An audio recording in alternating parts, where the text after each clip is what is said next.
Is your child yelling no or refusing to listen? I'll help you tell the difference between true defiance and emotional dysregulation and how to respond.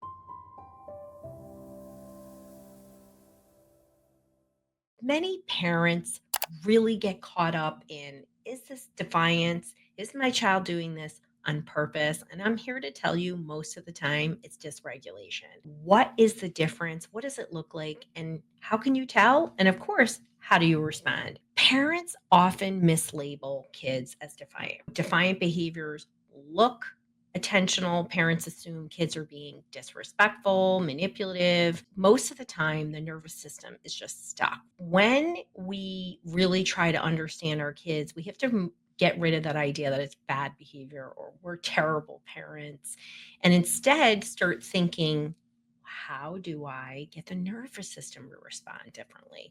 When parents say things or other people say things about your kid, right? Because a lot of people have opinions about your kid. Trust me, I know.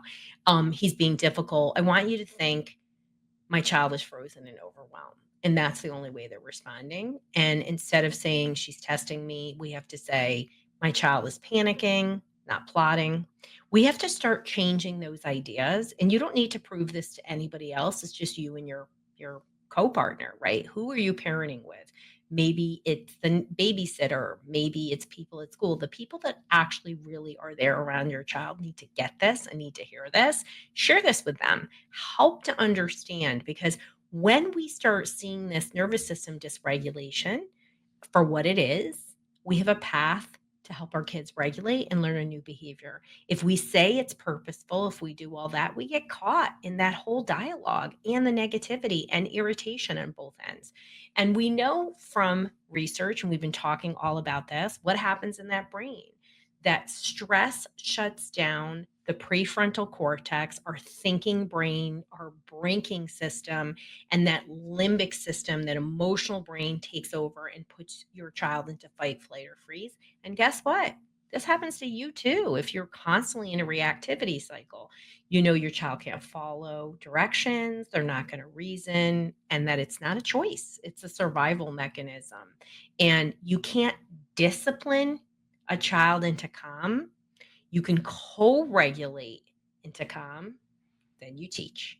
Hope that really sticks with you and resonates because it's powerful. Doesn't mean it's impossible. You need constancy for your child, and you can be that. So, let's get into how to tell the difference between dysregulation and defiance. So, number one, an emotional state, right? So, dysregulation, you often see fearful, frantic, frozen, panic behaviors. Defiance, you might see calm, oppositional behaviors. You might see steady eye contact, and you might even have them straight out tell you they don't care and they're just doing it. That's defiance, right?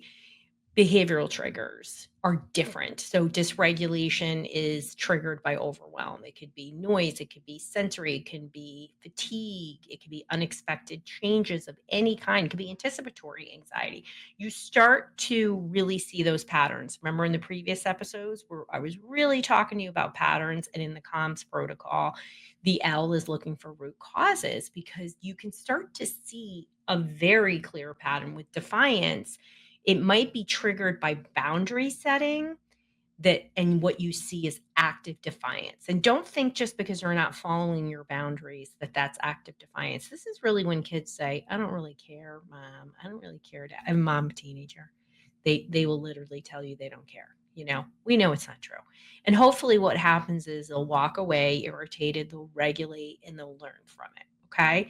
And that's what we want our kids to do. We want them to have natural consequences where they're able to learn. And it becomes a lot easier when everybody's regulating. Body language. In dysregulation, you see kids, they're avoiding eye contact, they're collapsing in tears, they're withdrawing, they look different. Where defiance, again, you might see that they're, crossing their arms or openly refusing and telling you that they're refusing. They might even maintain eye contact with you, right? It's like they're angry, but they're more present in the moment. Where dysregulated kids, they just lost it, right? Or they're shut down. Their ability to process looks different. Dysregulation Kids just can't comply. Again, it doesn't matter how bright they are, it doesn't matter how well they do in school. This is where you see those kids who hold it together all day and then they're like hot messes. Dysregulated kids just can't process. Or defiant kids, they've shown you many times they know how to do it and they're just pushing the boundaries and just refusing to comply, right? And you start to see the defiance, it's not a typical pattern. Kids go through periods where they're refusing certain things, you help them learn and you move on. Where dysregulation, everybody's stuck and they're really having a hard time. Recovery time looks very different. Dysregulated kids need an adult to co-regulate with them and help them get through.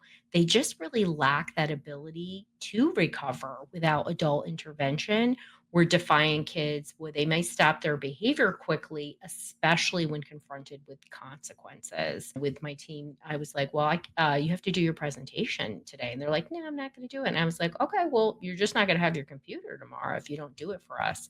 And then, they realized they thought I was full of bologna and cheese. And I was like, I'm daughter of Philomena. We're getting it done. You're not going to get that thing. So he knew and he was just openly defiant. And that's okay because it's developmentally appropriate for teenagers to test boundaries. I'm not irritated, but he is. And he'll be much less likely to do that the next time. Here's a tip to really understand the difference between defiance and dysregulation. A defiant child says, I won't, and a dysregulated kid says, I can't.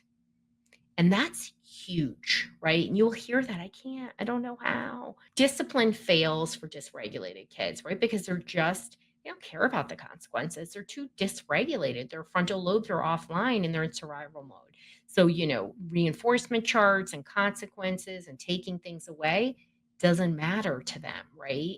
They're not choosing to misbehave. They're physically unable to access self control at that moment when they're that dysregulated. That's why we have to lean into all the regulated moments because that's where the magic happens. That's where the learning happens. Not just the learning of the behaviors, but the learning of how to regulate, right? The more we regulate, the more we regulate. The more we dysregulate, the more we dysregulate. So let's make a conscious choice for all of us to regulate. Dysregulated kids, traditional parenting, you know, it's a lot of punishment, it's a lot of shame. And it also can mean a lot of confrontation between child and parent. And that's just not going to help them. It just is going to fuel an irritation shame cycle for both of you, right? Because who loves as a parent when you are stuck and you see your kid stuck and it's just a spiral? Not good. The kid feels misunderstood, unsafe, you feel irritated, and it makes regulating harder the next time your kid yells, refuses, shuts down, ask yourself, are they being defiant or are they drowning in emotional dysregulation? This is why the calms works because when you recognize your child is dysregulated, you just have to remind yourself calms in the calms protocol to calm yourself first. Don't take it personally and guide your child back to calm because when you take away the discipline and the ideas of the defiance and all of that and you're like my job is to calm them, right? And not to accommodate but to co-regulate with them and help them regulate themselves, then you can focus on the learning components to get out of this. Please know, just like I shared, there are times when your kid's defiant, right? But most of the time kids are dysregulating and they don't have good tools, right? Whether your kid's medicated, not, you're going to therapy, not. This is a pattern that most families are in. Your kid doesn't have to have a clinical issue. It can be developmental, and yet you're stuck. This is about progress, not perfection. And every calm response you have builds internal regulation for your child and makes parenting so much easier. And I swear it makes parenting teens and young adults a lot easier because the way you interact, subtle signs, way you talk about emotions helps them so much more. You don't have to have daily power struggles and emotional battles. And if you're looking for more support, just go 3 minutes, take my solution matcher, and go to drroseann.com/help, and it will guide you to the right solution for exactly where you're at and it takes all that spaghetti, on the wall that is the standard of care in mental health out of the picture and gets you there. So that's what it's designed for, personally designed by me to really get you to science-backed solutions. So I hope this was helpful because I really, really want us all to move behind this whole defiance bologna and cheese and really start seeing behaviors as dysregulation.